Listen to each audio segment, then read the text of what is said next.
Hello and welcome back to Transition Place. This is our monthly series called This Love Thing, the Ministry of Intimate Relationships. And tonight we have I guess you call it a juicy conversational topic. Lady Tisha and I are really excited about it. And before we get started, let me introduce myself. I am Pastor Carl D. Armstrong. This is my lovely wife, Lady Tisha Armstrong. And as we always tell people, her and I are not clinicians, but we are saved, sanctified, filled with the Holy Spirit, and full of experiences in all sorts of relationships. And with the wealth of experience that Tisha and I have gained through the through the ups and downs of relationships, we've turned our experience into ministry, hoping that we can be very helpful to some of you. And so we really are happy and glad that the Lord has allowed us to be together. And what a tremendous responsibility to be able to teach the men and women of God, those who are trying to learn and grow. And so this is for people who are in relationships, out of relationships, in good ones, in bad ones, trying to learn, trying to teach. Whether it's brother, sister, mother, father, girlfriend, boyfriend, husband, wife, no matter what it is, these first Mondays of every month, we really deal with all of it. Today, I would guess you would say our specialty would be more the romantic relationship leading to marriage. That's really what we're going to be talking about. If you're already with us in the live audience, we want you to begin to share. Let somebody know that Transition Place is on. We want to be very helpful. And we always make this little joke on first Monday nights in this series.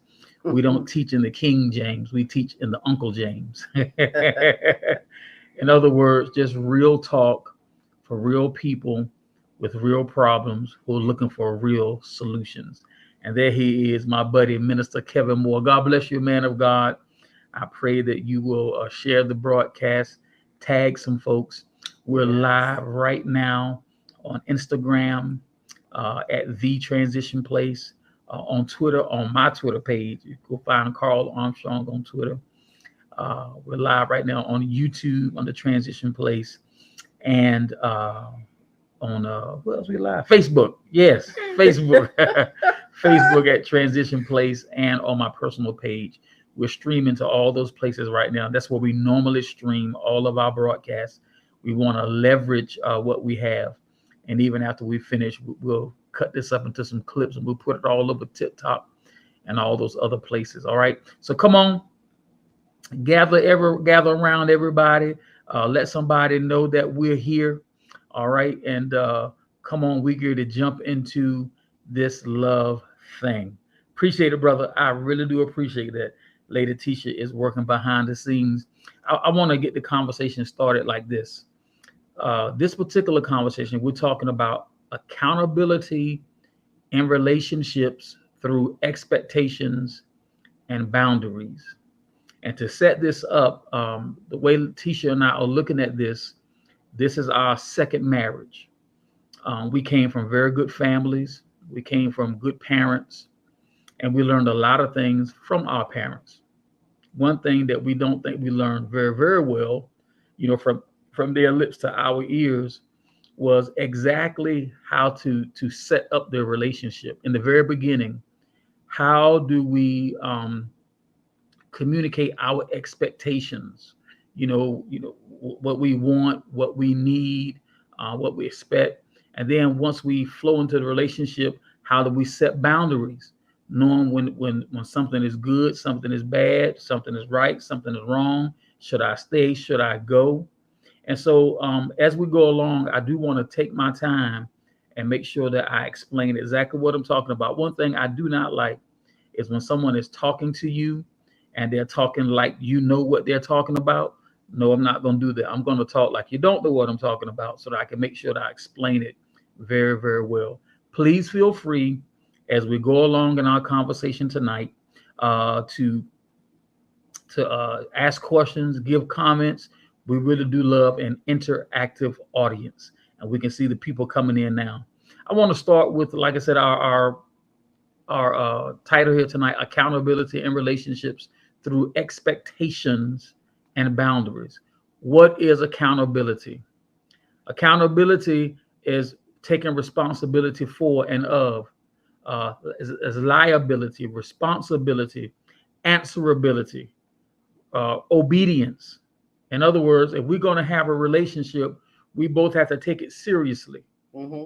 We have to agree that we're going to listen to one another, that we're going to take our share of responsibility for. We're liable for what goes on in the relationship. Everything can't be on him. Everything can't be on her. We have to take an equal share of equity. Both of us be invested in the relationship. A form of accountability is knowing what each other are. There's never a time when I'm somewhere that Tisha does not know where I am, and usually she doesn't ask me where I'm going. If I'm departing her presence, I'm normally telling her. I don't tell her because I'm henpecked. I don't tell her because she doesn't trust me. I tell her because it's good communication. She's my wife. She is the one person on this earth that I know that has my back, rain or shine, uh, good health or sickness, whatever. I want her to know where I am. And normally, if she's going to be outside of our presence, she's going to tell me where she is. That is a form of accountability. God bless you, Sister Reverend Connie Robinson. So, an accountability in our relationships, we're taking responsibility for. We have liability in. And there's a portion of obedience to each other that goes to the accountability too. What is an expectation? An expectation is a strong belief that something will happen or be the case in the future. A belief that someone will or should achieve something. It's your prospects. In other words, expectations are suppositions, assumptions, beliefs, presumptions, reckoning, calculations, predictions, forecasts, confidence, trust, anticipation, expectation, eagerness, hopefulness. Does that make sense? And then boundaries. What are boundaries? Boundaries are limits or guidelines that define what is acceptable and safe behavior from others in relationships. And boundaries can be physical, emotional, uh, however, psychological. We all come to these relationships how we are and where we are. So we're going to start right there. As I said before, this marriage for Tisha is Tisha's second marriage, my second marriage. We had failed first marriages. Those failed first marriages taught us a lot of lessons. And from that perspective, we want to help people, even if you're in a really good relationship, maybe something we share tonight or something that you share will help somebody in the audience get to where they're going. Everybody does not know how to get into a good relationship, believe it or not. I certainly didn't. My parents set a good example of some good characteristics to take into any type of relationship. They gave me some good tools of knowing how to be accountable and responsible, but I didn't exactly understand how to communicate everything that I wanted, that I needed. And to be quite honest with you, I don't think that I even knew all that. And then how to listen to what the other person was saying and be committed to all of it. So we want to help you today in doing that. So once again, we're dealing with accountability in relationships through expectation and boundaries. How do we set an expectation when we first starting out on a relationship? Good evening, cousin Marco. Appreciate you being here, brother. Hopefully April is with you. Um, I discussed this. Tisha and I discussed this on, I think it was Saturday evening. Yes. Saturday evening, we were home with our families, and we had my parents and I think two other couples and two other adults in there who have been in relationships. And how do we come in and properly communicate expectations? Let me share some of Tisha and our story. Because we had come in with third degree burns from our previous relationships, one of the first things we did was talk to each other about what we had come out of.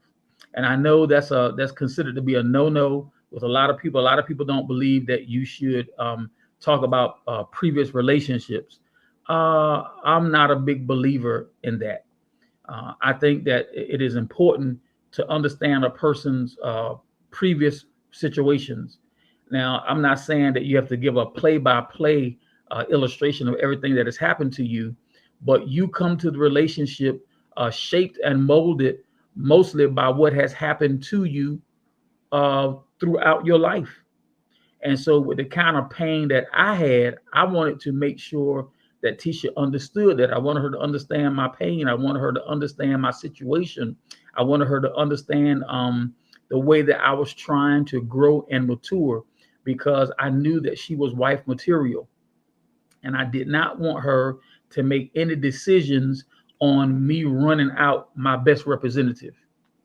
Sometimes we give a person the best version of ourselves, but we know that's really not our everyday self.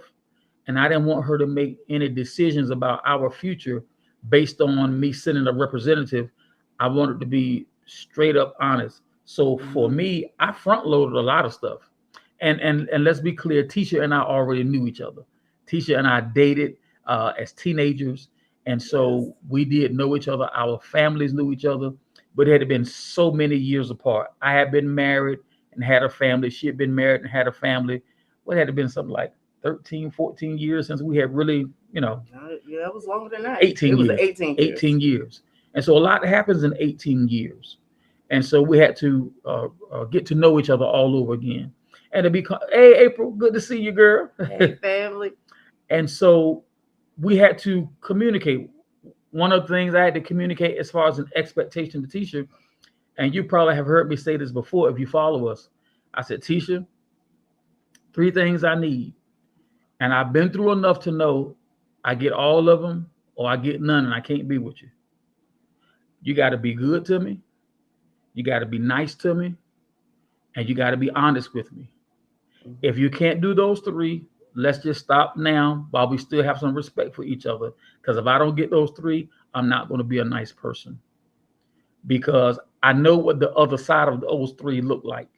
And I'm never going to allow myself to be in that situation again. I'm not going to live in an unhappy relationship. I'm not going to live in an unhealthy relationship. I'm not going to live in an unsustainable relationship. I refuse to do it. I love you, but I had to learn that I love me too. All this was part of our laying out our expectations. When Tisha and I started dating, her children were 17 and 12. My children were 21 and 16. Both of the children had been hurt because of our broken relationships. So one thing that we communicated to each other about expectations was, whatever we do, we're not going to mess with each other's children. In other words, that's the third rail. If you do anything disrespectful or harmful to my children, yes, that's a deal breaker. Yeah, it's an absolute deal breaker. And let me stop right there for a minute, because that's a sensitive area. Perception, we always learn that perception is reality. Well, when you live real life, you know that perception is not always reality. When you have a blended family, feelings can get hurt, especially when you have the immaturity of children. One thing that Tisha and I had to say to our children, and this was us building expectations with them: no one can take your place. Okay. What we're going to do in this family that we're putting together, this blended family, we're going to create more places. Your place is safe and secure. Excuse me. So I wanted my children to know that my relationship with Tisha was not going to get in the way of my relationship with them. We were going to make room for Tisha, and Tisha was going to make room for them. I had to make room for Tisha's children.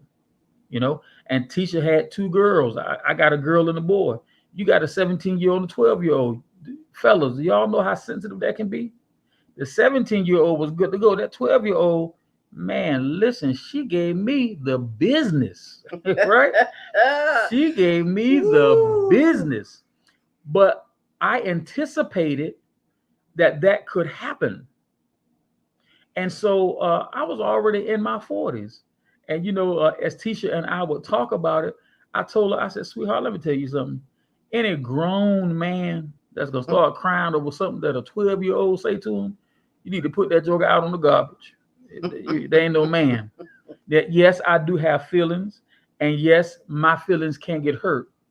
But when you're dealing with a relationship like Tisha and I were building, it was more than just her and I. So these were the expectations, kind of like the ground rules that we're laying down, and it took um, several months for us to really communicate all of the expectations, because you're not going to be able to get that done all in one conversation. For instance, if you are a woman whose previous relationship dealt with domestic violence, um, the man that you're dealing with now, you probably got to tell him, hey, bro, you can't be raising your voice at me and dealing with me in anger, and you definitely can't be grabbing me and you know what I mean. That's a trigger for somebody who's been beaten, right? My thing was big thing. Don't lie to me, man. Don't lie to me. Hurt my feelings with the truth. You know what I'm saying? Right. Because even though it may hurt me, even though I may get angry, I'll still respect you. If I lose respect for you, there's not a lot left. And trust is so hard to build, but so easy to break. Now, if you got a good foundation, your relationship can handle some of that stuff, you know, because Right. when you start out and you get to know each other, you're gonna make a lot of fumbles. You know, that's that's relationships, that's life. But if we can properly communicate the expectations, really let the other person know, hey, listen, you know, this is what I need. This is what I'm expecting from you. And you know, I'm a traditional guy. I want a traditional woman. No, that don't mean I want her barefoot and pregnant. And me and Tisha's beyond the barefoot and pregnant stage. Yes, we were. But I do like some of the traditional roles. You know what I mean? I don't want no masculine woman. Okay. Uh, I want a woman thinking she can whip me. You understand what I mean? I want a feminine woman, and I'm gonna be all the man that you can handle. Amen. Okay. So y'all know I ain't playing with you. But him saying that he does not want a masculine woman allows me to be a feminine woman, and he puts me in a safe and secure environment. um you hear a lot of men say, oh, I don't want this and I don't want that, but you have to allow your woman to be at ease and feel safe and secure. you know um I'll just put it like this. You can go places, and things can go on, and your head is in the air, and you're all at ease because your man is focused on that. You don't have to be somewhere, worried about where the exits are, and what's the escape plan when you go into a hotel, because you were previously concerned about that. you know I'm not concerned about that anymore. Mhm. you know That's all part of laying it out. Now, bro, Kevin said something here that I really like. Minister Kevin Moore said you have to be transparent with each other so that we have a comfortable understanding about the luggage we might be bringing into this journey. Thank you. yes. Thank you. And I want to encourage y'all, please, your comments and questions are good. The only stupid question is the one that you don't ask, okay? And your comments and your input help to make this a successful conversation. Bro, Kevin, I like what you said here. You have to be transparent with each other so that we're comfortable, have a comfortable understanding about the luggage that we might be bringing into the journey. That's a hard stop, and let me tell you why. The picture that I painted for Tisha helped her to help me. I never forget, because I had shared some things with her. When we first started, Tisha was living in Syracuse, New York. I was living in Woodbridge, Virginia.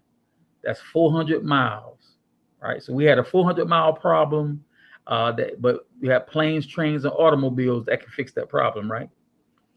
So I remember was really something on my mind, something that was just breaking me. I really did not want to talk to her about it just yet. I really wasn't ready to share. But when I knocked on her door, when she opened the door, even though I was smiling, saying, "Hey," hugging her, the first thing she said, she didn't say, "Hey, how you doing?" She said, "What's wrong with you?" I'm thinking to myself, how in the world do she know? Well, part of the reason was because we talked every single day. And she knows by my tone of voice, by my posture, you know what I mean? She just knew. But she knew because I had unpacked so much baggage. Now, some of us think, well, I don't want to say but so much because I'm going to run her away. I'm going to run him away. Well, that might be true. But if you're going to run somebody away with the truth about you, they need to be ran away because that's not going to work. Mm-hmm. You're going to go into a relationship not being who you really are. That's a false pretense. And when you can't be who you really are with the one that you share your bed with, you can start sharing that bed with somebody else who make you feel comfortable being who you are. Now, somebody can testify to that. Look, don't get yourself in no trouble. I'm just saying. My friend told me this. My friend told me. You know, my friend tell me a lot of things. Yes. So anyway, it's really important what Kevin Moore said. We have to create an environment where if we're going to communicate the expectations, if we're going to be able to tell our story, well, I don't want to tell my story to somebody that's going to rip me to shreds. You know, I made mistakes before I met Tisha. I wasn't exactly a virgin, okay? And I had a past with different things. Mm-hmm. And so I told her everything that I could think of. Anyway, some stuff I just don't remember. There's nothing that no one can come and tell Tisha that's going to surprise her about me. There's no way I can tell her everything because I don't remember everything. And, you know, I had a whole lot of years, you know, without having her. So a lot of things happened. But there's nothing that nobody can come and tell her, nothing that she could go find out. If she went and ran a background check, hired a private investigator, there's nothing that she'll find out that will surprise her, because in the very beginning of our relationship, as we were laying the foundation and we were sharing those expectations, I was doing that plowing, and she was too. Right. I feel like I'm talking to death, and I'm taking up all the air. No, you're doing good. And please, y'all, if you have questions and comments, you know, keep them coming so we can answer your specific things. So, you know, one of the things that came out when we're talking to the family about this is we all come to this in different places, right? Mm-hmm. Different experiences. And so where I am might not have been the exact place where Tisha was. I remember in the first few months of Tisha and I reuniting, I would say certain things just to see how she would handle it. I never forget, it was her birthday and she was geared to go out with her friends. And I had asked her, if I remember this correctly, well, what if I come up there? She said, well, don't come this weekend because I'm going out with the girls. You know, I'll hang out with my girls anytime before any man. Boy, she don't know how much that thing cut me. And I was really about ready to say, well, you can have your little funky girlfriends. I ain't never got to come up there. Right? But I had to realize that her girlfriends had become her family. I'm new in this thing. I can't ask her to drop everything that she's been doing and has come accustomed to because I'm new in the picture. And for all I know, these plans could have been 6-8 months in the works. I don't know. What I did was I stored that. I let a couple of weeks ride and I came back to it.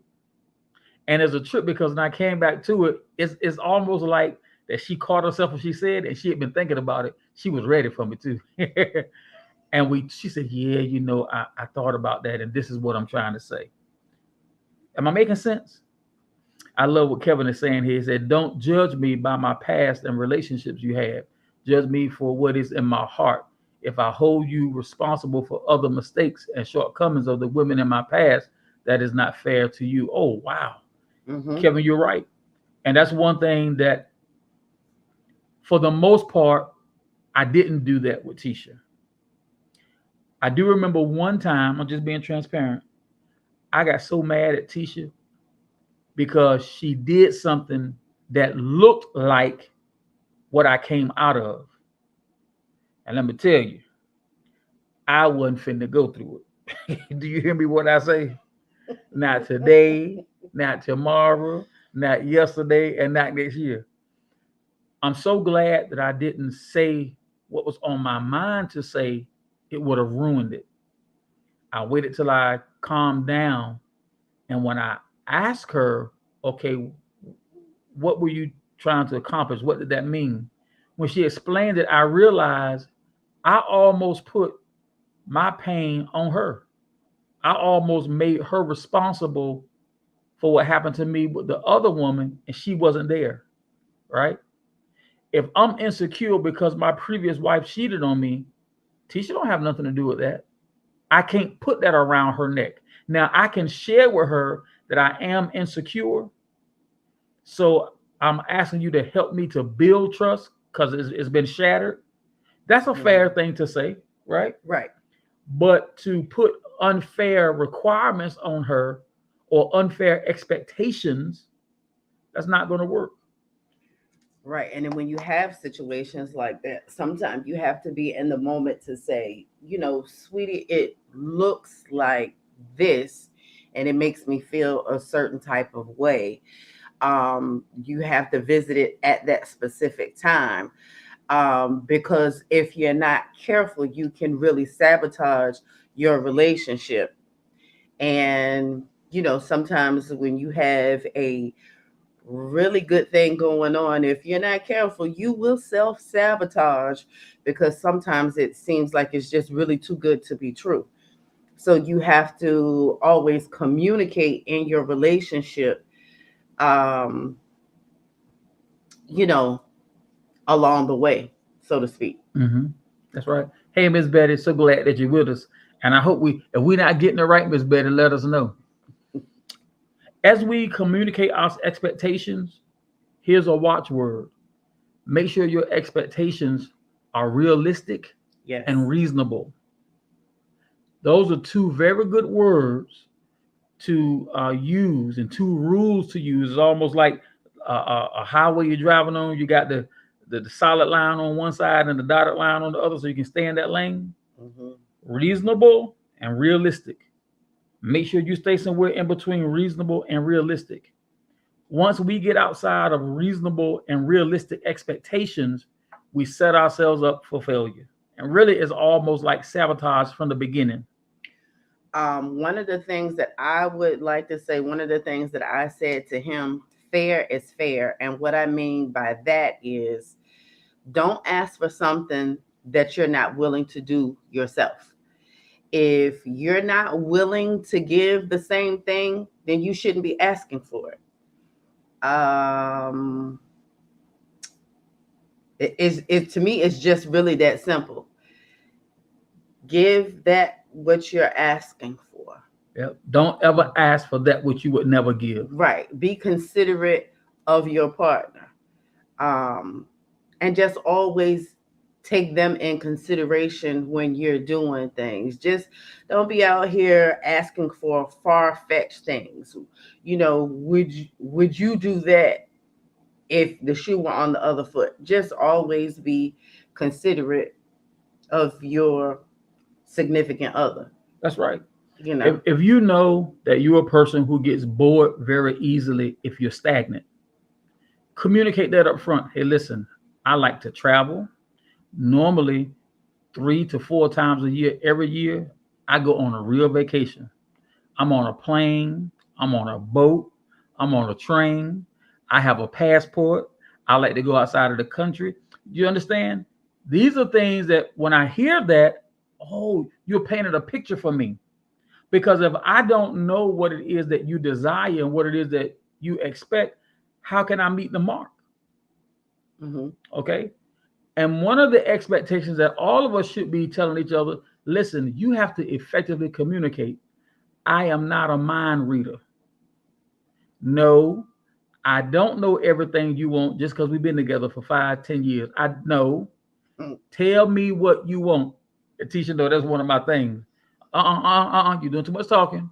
Just look me in the face. Tell me what you want. Tell me the story later. Tell me what you want because I want to give you what you want. Right? I really need that. And I told Tisha that from the beginning. I need you to look me in my face and tell me what you want. You don't have to tell me a story. You don't have to ask me 1,000 questions to get to the question that you want.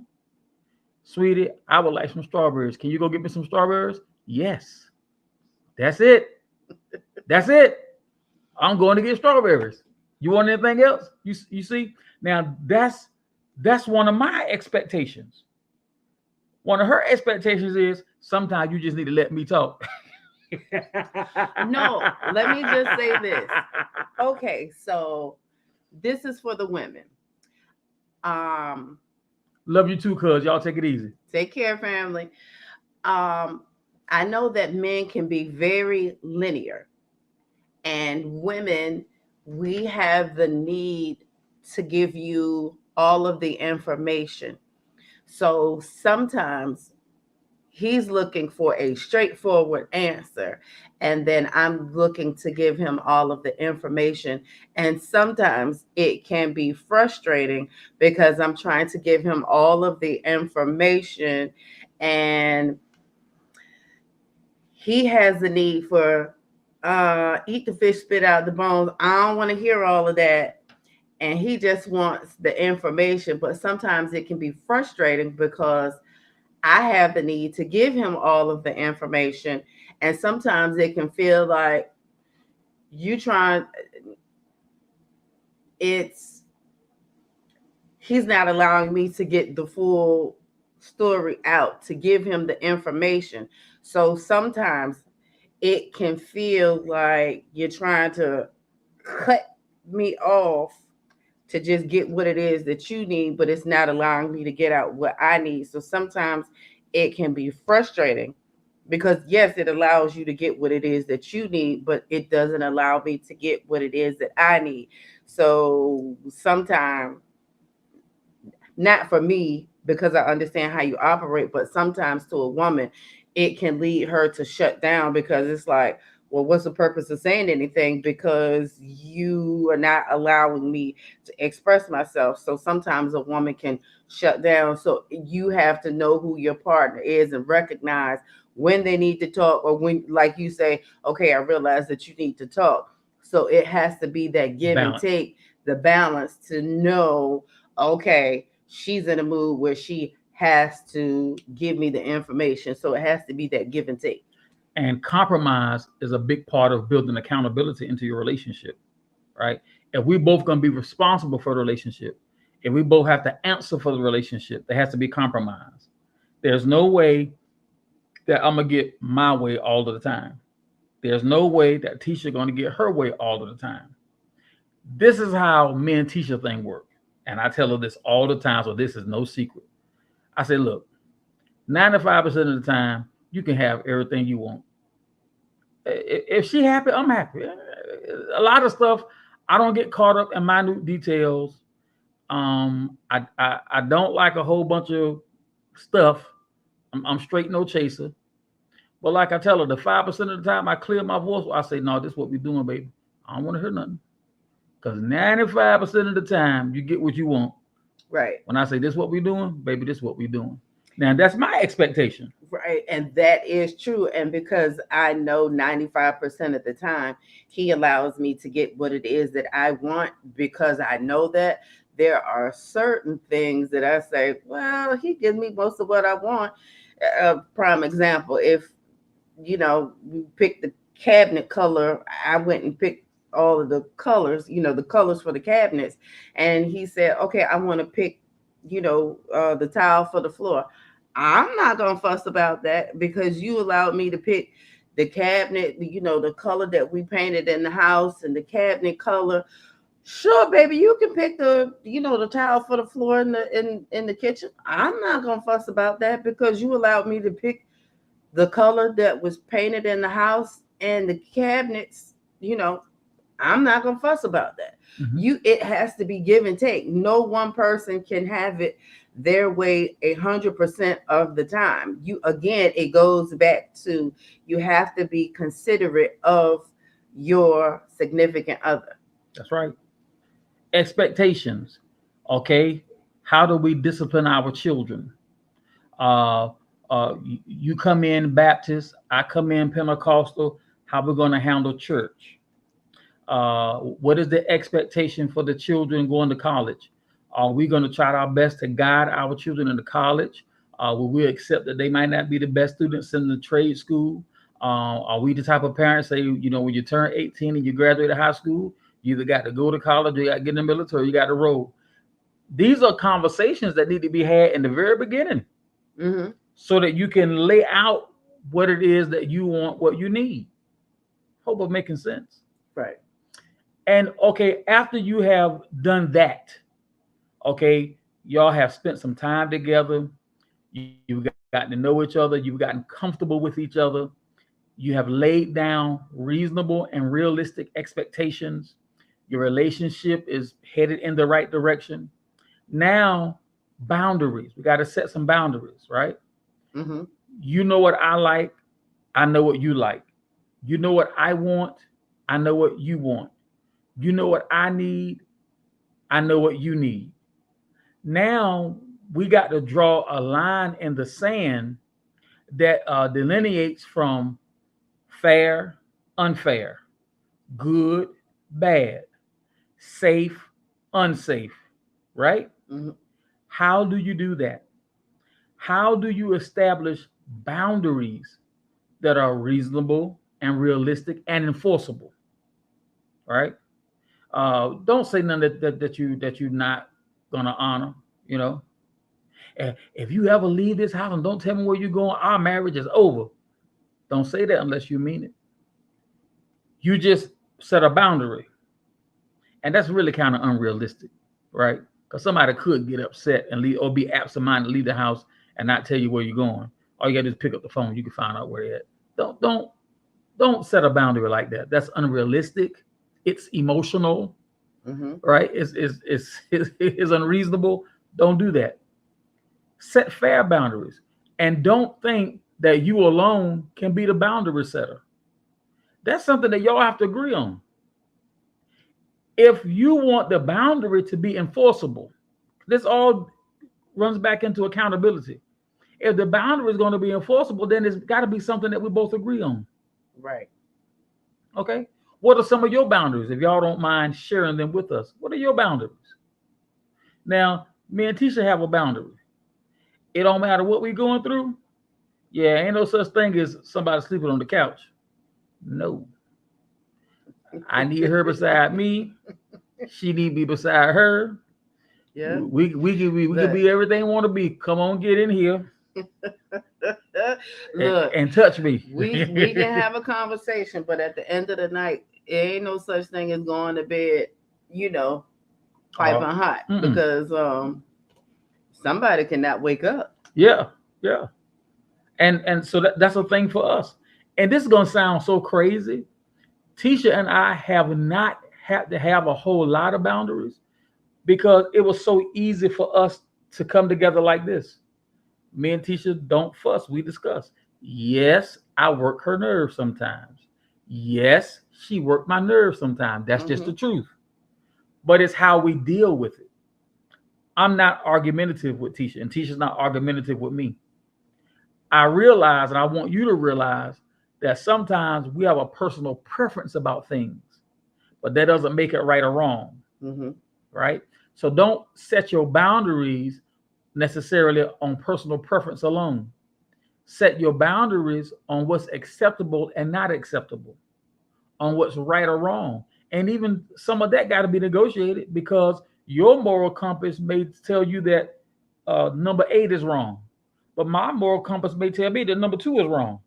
So how do we negotiate that so we can have something that we both can live with? Am I making sense? So I can throw this out there for me and Tisha. Okay, it's Tisha and I, not called Tisha and Eddie, not called Tisha and Carol Ann. Am I making any sense at all? No, it's Carl and Tisha. Period. That's it. Point blank. That's all. Right? That's a boundary. And I think that's a reasonable and realistic boundary. Right? Mm-hmm. Um, we don't call each other out of our names unless it's those pet names. Honey, baby, Sugar. sugar. Right, right. Or our prayer meeting names, when we pray together. You understand? You understand? Those are boundaries. I have never even gotten close to, stupid, dumb, ignorant, ugly. No, no, no, no, no, no. Mm-mm. We mark that out. My name is Carl. Her name is Tisha. Now she got a few pet names for me. I got a few pet names for her. That's the good stuff, the good mushy mushy stuff. But calling each other outside of our names, oh no, no, no. That's It that's never gets disrespectful because we have too much respect for each other for it to get disrespectful. that's one of our boundaries. We're not going to do that. Mm-mm. We're not going to do that. All right. Nope. I don't mess with Tisha about her spending. Both of us will come and talk to each other if we're going to do something big. Somebody call and want to borrow X amount of dollars, and that particular amount is something that we probably need to talk about. Hey, sweetie, such and such call, need to borrow this amount. Is okay with me. I wonder if it's okay with you, right? Or with the bills that we got coming up over the next few days, are we going to be able to cover all this and this too? What are the terms of the agreement for the loan? That's reasonable. That's realistic. But I don't go look at the account every day and get on the phone and ask her, why did you spend $37 at Walmart? Bro, we ain't doing all that. Mm-mm. Right? We're not doing all that. That works for Tisha and I. What we're trying to explain to you is this is how we built to where we are now. Rome wasn't built in a day, and you're not going to build a healthy relationship in a day. Right. But if you keep working at it, you definitely can get there. Now, we're sharing a lot of information, and I know you're probably mesmerized, right? Whatever. But if you have questions or comments, I want you to go to the comments and write them in there because we want to make sure that we're dealing with your particular. You may have a particular question about the relationship that you're in, or one that you're trying to get in or get out of. You know what's fair and what's unfair. And here we go right here. Minister Kevin Moore says that's all part of relationships. Is that there are moments we get on each other's nerves, right? But there are times when you fill in the blanks. Yeah, yeah, yeah. Listen, there is no couple um that is all peaches and cream all the time. I wouldn't Right. trust that because that's just not human nature, right? Now, Tisha and I, we really don't fuss, Mm-hmm. and we don't even use harsh words when we're angry because you know what another one of our boundaries is. Tisha and I are very strong personalities. Mm-hmm. Tisha and I are very quick witted, and we have sharp tongues. And we probably could end our marriage in about 10 minutes, If not less than that. right? So, because we understand that about each other, we use a method called getting beyond the moment. If I'm burning hot and it don't happen often, I'm not going to say too much. Tisha knows that when I'm really, really upset about something, I don't talk. I do not talk. Mm. I'm going to go get somewhere by myself because I have to process, I have to think, and I don't want to speak when I'm like that. We got three girls and one boy. I can't talk to these daughters crazy, right? And I can't allow them to see me talking to their mama crazy. Tisha don't want the children that I brought to the marriage. She don't want them to see me, to see her talking to me crazy because they're gonna want to run to my defense, right? The children gonna want to run to Mm-hmm. the defense of their parent. So you don't do that, and there's nothing like we get behind closed doors and we different than in front of the children. No, And me, we consistent. me and We Tisha, consistent we across the keep it board. real. As a matter of fact, what you see here now is what you get. You can see Tisha and I anywhere. Is what you're gonna see. Mm-hmm. Okay. I love these comments. If you got any questions, make sure you keep those coming too. Now, one thing we want to talk about is compromise. We touched on it earlier, But this is a real important thing in building accountability in your relationships. In simple terms, you're not always going to get what you want. But what we want to know is what's a fair compromise. And is there one person doing all the compromising and the other person not? One of the things that you want to build into your expectations when you first get involved, you want to find somebody who has emotional maturity. Mm-hmm. Emotional maturity, spiritual maturity, natural maturity. See, when you're dealing with an immature person, that's like a baby, right?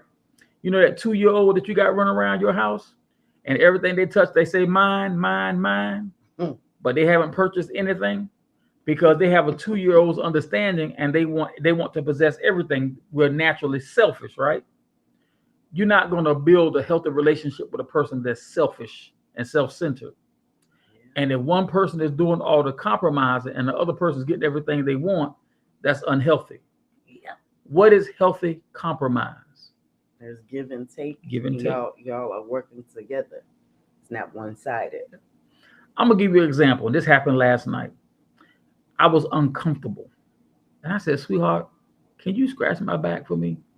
And to be honest with you, because I knew both of us were tired, we had done a little traveling. We came in, we were ready to go to sleep, and I just wanted her to give me 2-3 minutes.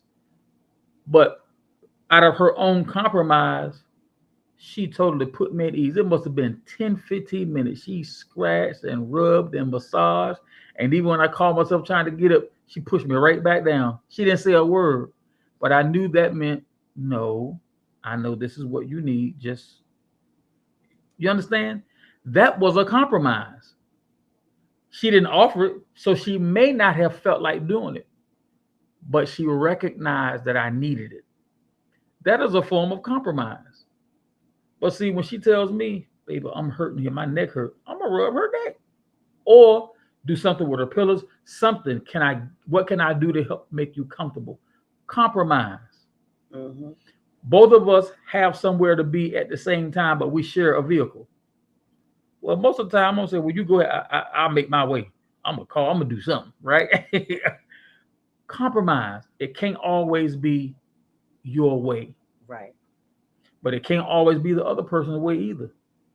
And Bro Kevin says your children also observe your relationship as to what they should look for and what's right and what's wrong as far as how they should be treated and how they should treat the other person. Bro, you on fire tonight. Yes. You know, I said this at the beginning of our discussion tonight. Tisha and I learned a lot of things from our parents. Mm-hmm. And I want to put them on the pedestal. They did a great job. Yes. But just like every other human being, they are imperfect. Mm-hmm. And there's some things they learned after we got grown and gone. Just like with the children that we're raising. If Tisha and I had babies now, as opposed to when we did have them, the way we parent would be much different. I mean, much different. Because we know way more now than we did then. So there's some things that we're having to share with our children. And I'm going to tell you something. When them grown children come and ask you questions, why you did this and why you didn't do this, don't get swollen with pride. Answer their questions. You know why? Because it goes right back to what Kevin Moore just said. Mm-hmm. They're trying to figure it out. They're trying to process. They remember something, but they remember it with children's eyes and a children's understanding. But now they're an adult and they try to get the adult twist on it. So when they come ask you questions, humble yourself and answer their questions. Give them what they need so that they can become mature and whole and healthy. It is a reasonable and realistic expectation to want to deal with somebody who is whole and healthy, even with flaws, because nobody's perfect. Right. And you ain't either. Okay? You have flaws, you have idiosyncrasies, you have some deficiencies. Even if we think we don't, we do. We do. So, but it's not, sometimes you're in a position where you can deal with a project. Somebody who really needs to be encouraged, somebody who really needs to be built up. But you may need that so bad that all y'all can do is make a message. Both of y'all need to be encouraged. Both of y'all need to be built up. Maybe y'all need to step back, you know, and get some encouragement, get some building up, then try it again. Because sometimes we get emotional, we make emotional decisions and we don't think here. I always tell the children when dealing with major decisions, especially relationships, the head, the heart, and the spirit got to match. Mm-hmm. They all got to line up. What you see and perceive, that's all the head. How your heart feel, but then that little voice in your head that's always leading you, usually that's the Holy Spirit. If all three of them line up, you're probably gonna make a good decision. If all three don't line up, pause, step back, and take a look, and don't allow anybody to push you into a decision. Don't do it. I'm gonna share something with y'all. Trust your intuition. I never forget the night before my first wedding. I went back to my office, locked myself behind two secure doors, and cried like a baby. Something wasn't right. I didn't have any evidence. I couldn't put my finger on it. I didn't have no proof, but something wasn't right. And I was thinking, man, I should call this wedding off. I didn't because I didn't know what I would tell my family. You didn't have something Right. tangible to show for. I didn't think that I could say something just don't feel right. But if I could go back to the young man or any young man or any young woman, and I could talk to them and say, if you're about to make this decision and you know that that something ain't right, I don't care whether you can prove it or not. You can always set another date to get married. Don't walk into it unsure. Know what I said to myself? I just got cold feet. Know what I realized years later? That You was your right. intuition. You were right. Mm-hmm. You were right. You should have got up out of there. So make sure you're taking your time to make good decisions, right? Compromise, but don't be baked for a manipulator. Narcissism is a real thing. I didn't understand it, and Tisha didn't understand it until we got out of our marriages. Had I understood it, things would have looked a lot different. May I implore you, study narcissism.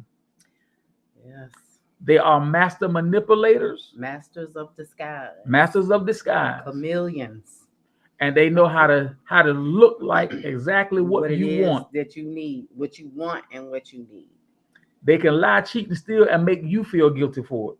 And I know if you've never been in there, you're like, can't nobody get me like that. Yeah, I said the same thing. They can sell you your own dirty socks that's in your dirty clothes hamper. Study those things. Mm-hmm. Make yourself wise. And please do that. If you don't remember nothing else tonight, study narcissism so that you can know it when you see it. What gaslighting is, what love bombing is. That's right. Mm-hmm. The crook is not going to come tell you, hey, my name is Billy and I'm a crook. I'm going to deceive you. I'm going to trick you. I'm going to cheat on you. I'm going to lie to you. I'm going to take money. They're not going to tell you that. Mm-hmm.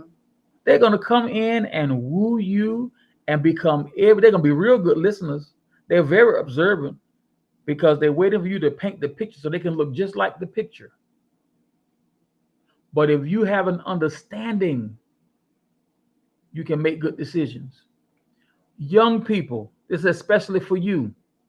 Bring that prospective person around your family so that your family can help you be a discerner of character.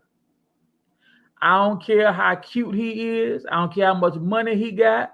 I know he bow-legged and he is fine, how y'all say, okay? He can be all that. That joker might make you want to kill yourself in 2 or 3 years. Bring them around the family. Women, bring your man around the men in the family before he your man. So the men in your family, and if you don't have trustworthy men in your family, take them to some trustworthy men that you know. Fellas, bring that woman around your family, around the women in your family, because the women in your family are going to be totally in the tank for you. They're going to tell you the little things that we don't see. Brothers, women have communications that we don't understand.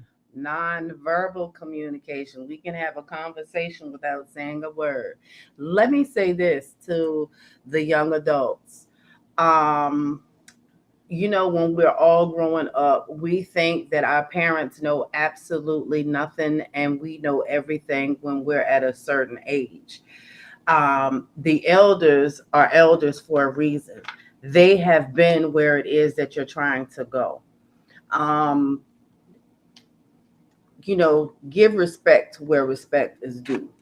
The elders of the family and your parents are only trying to protect you.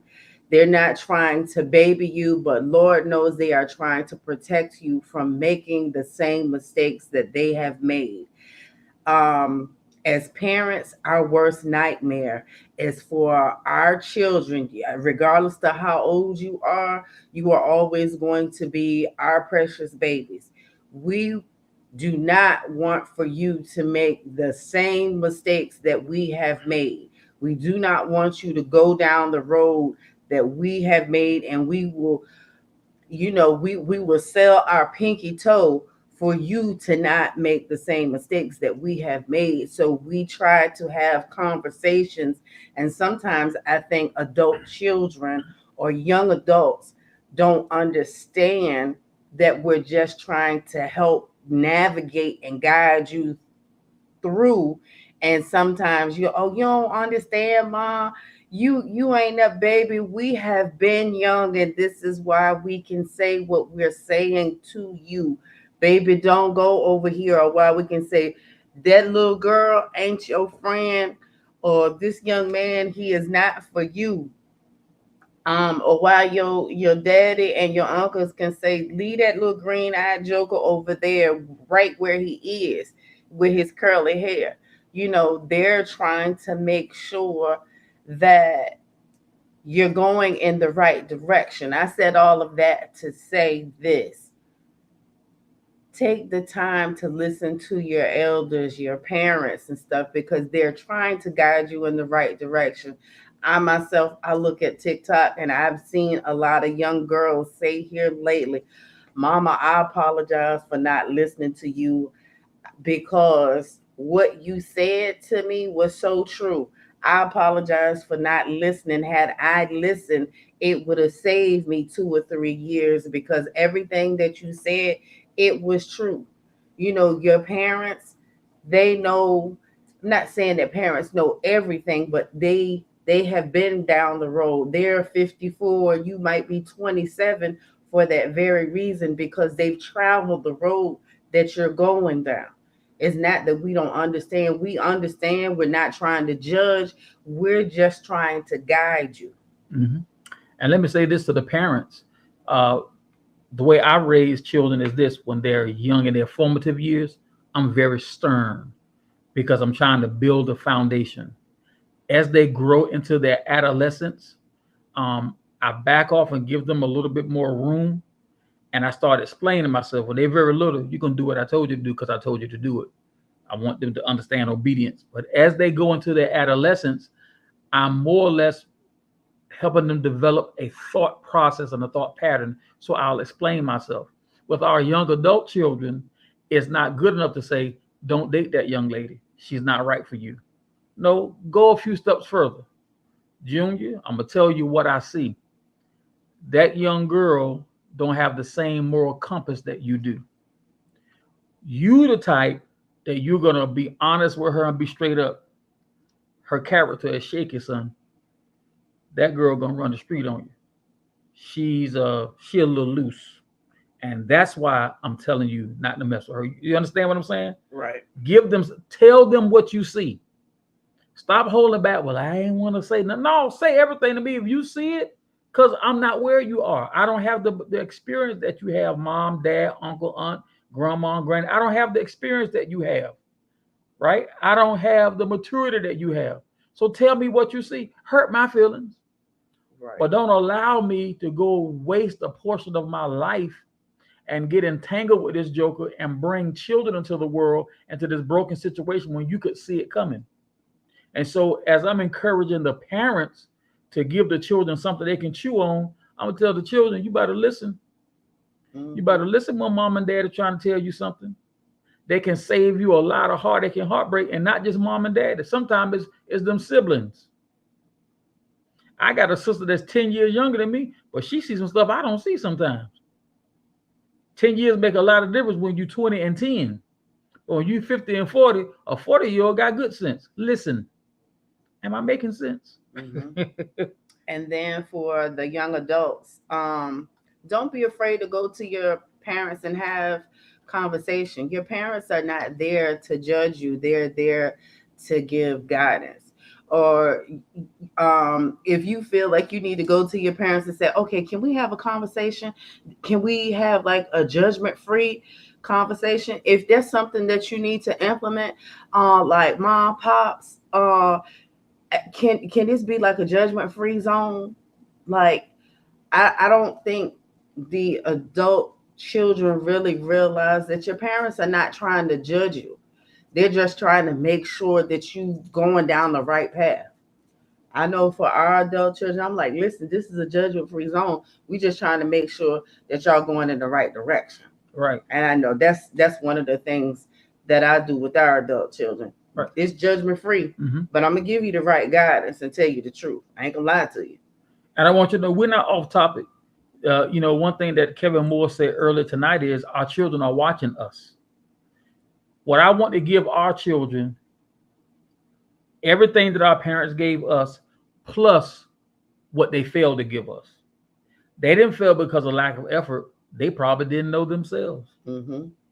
because our parents didn't come from perfect families. Right. And maybe their parents just didn't know because back in the day, their parents weren't having conversations about plenty of things, you know? Mm-hmm. That's right.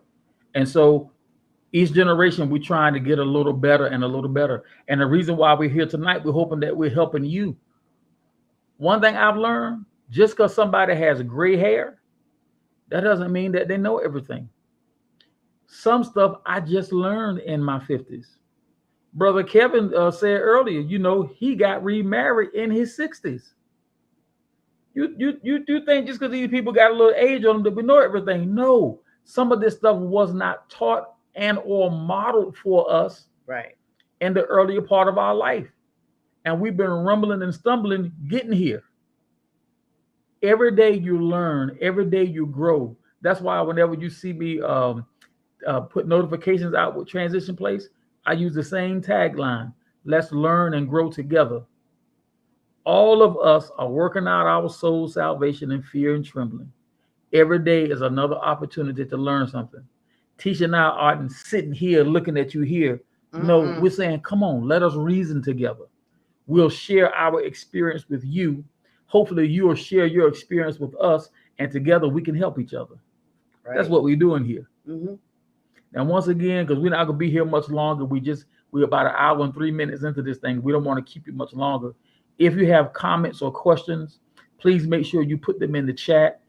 Even if you think of something after we go off of the air, please come back to this broadcast and write your comments or questions in, because we do check this stuff. We get notifications, but it might be something that you say. I know Tisha and I have said a lot, but it might be the thing that you share, something that you say that will help free somebody. Somebody may be in our audience today that's really in bondage, you know, emotional bondage, spiritual bondage, physical bondage, don't know how to express themselves, don't know how to communicate something that really needs to be communicated. And it may be something that we share here tonight that give them that little nugget that they need to make an improvement in their relationship.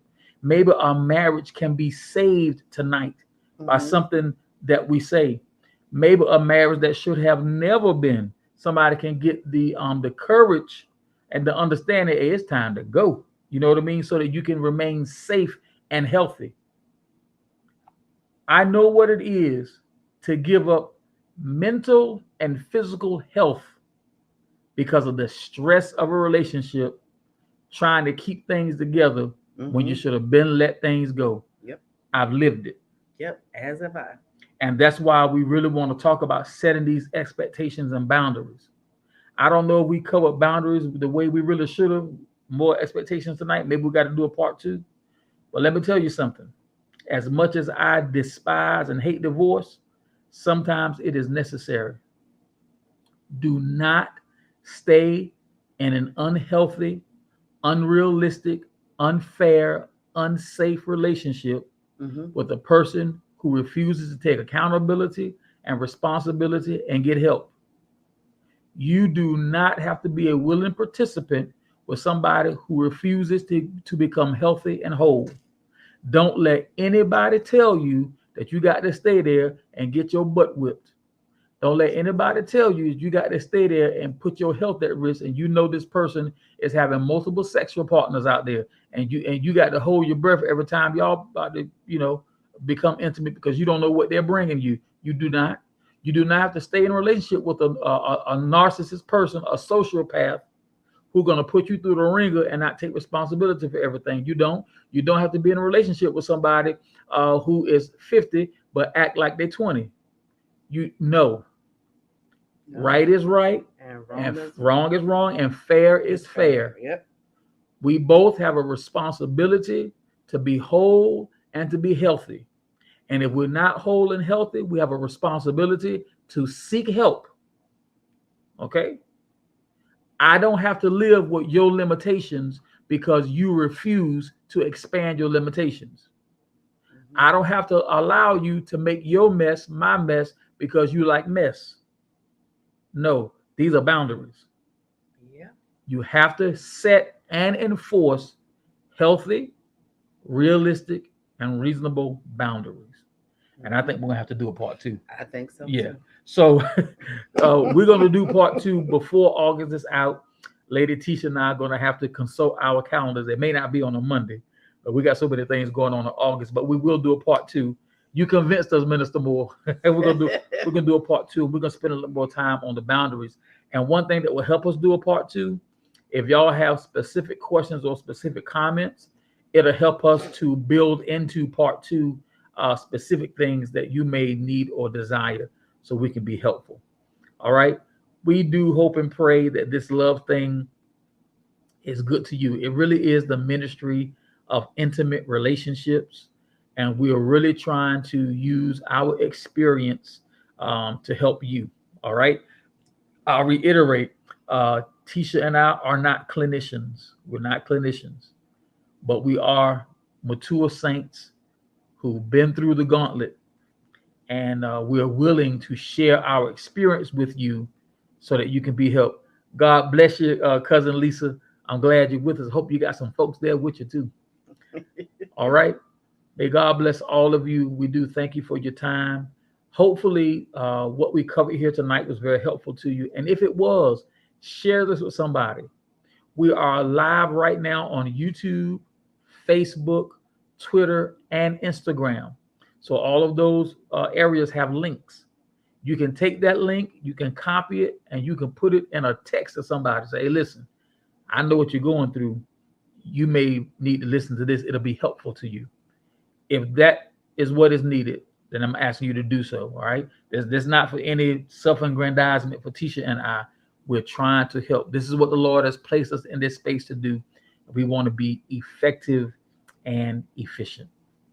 All right. Go in peace. We'll see you next time. As soon as we have a date for part two, we'll communicate that and we'll meet you then. All right. Until then, now remember, we're going to be back Friday night for Transition Story, our biblical teaching, and none other than the Reverend Connie Robinson is going to be teaching with us. I can't wait. I love teaching with Reverend Connie Robinson, and I know she read it. She probably read it already. All right. Until then, may God bless you. May your prayers be answered. May your sick be healed. May you be delivered out of what you need to be delivered out of. May you be delivered into what you need to be delivered into. May miracles, signs, and wonders become part of your everyday culture. May your faith increase, and may we learn and grow together. We see you Friday night. Bye-bye. Bye bye. Take care. Be blessed.